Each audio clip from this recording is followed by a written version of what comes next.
So one of the most pressing issues in the southern hemisphere, Australia is currently battling one of the worst phases of bushfires. This after several blazes combined to create a mega inferno which is burning out of control. Inching closer to Australia's largest and most populous city, Sydney, authorities have warned repeatedly that the flames are increasingly getting out of control. According to local officials, more than 8 fires have merged to form an aptly named mega blaze. The visuals on your screen are from the state of New South Wales' Newness Plateau, which is 140 kilometers northwest of capital Sydney, where firefighters are attempting backburning to control the vegetation blaze. Smoke and ash paint the orange skies. Raging fires are destroying towns throughout the state of New South Wales. Smaller towns and settlements on the way to Sydney have been completely razed. The New South Wales Ministry of Health has reported a 25% increase in emergency breathing and asthma problems because of smoke inhalation. Firefighters are battling hard to contain blazes burning across the state ahead of worsening conditions and soaring temperatures expected on Tuesday. A number of districts in the state are expected to experience severe fire danger in the coming weeks. The mega fire has ravaged over 300,000 hectares and is said to be within an hour's drive away from Sydney. Remember, bushfires are common in the country, but it is extreme this year because of climate change. Meanwhile, firefighters are left bracing for tomorrow as massive fires have become too big in some cases to put out at the moment.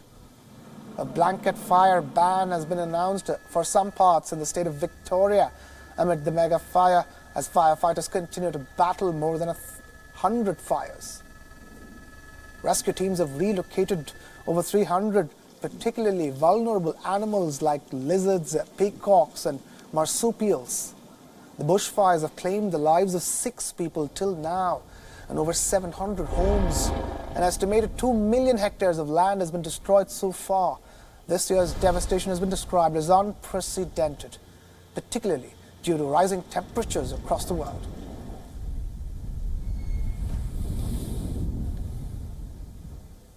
We're from Australia to Hong Kong, where the first police-sanctioned mass rally is currently marching across the city. Organizers are calling this the last chance for leader Carrie Lam to give in to their demands. The permission, incidentally, was granted to the Civil Human Rights Front, or the CHRF. You might remember them as the organizers of the million-strong marches back in the month of June this year. The protesters have begun the march from Victoria Park in the shopping district to Charter Road, which lies at the heart of the city.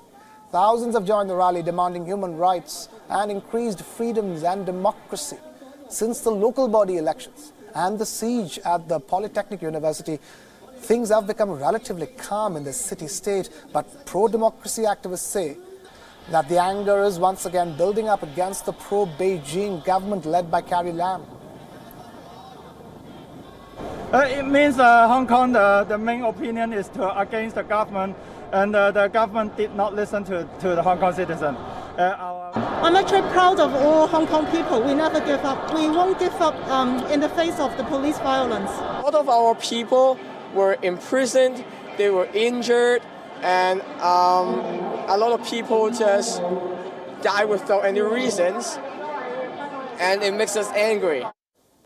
As the protesters continued their march, what remains to be seen is the police response. A newly appointed police chief, Chris Tang Ping Kyung, is on his maiden visit to Beijing after taking charge. He met with senior leaders of the Communist Party of China, after which he promised a flexible response to the scheduled protests in Hong Kong.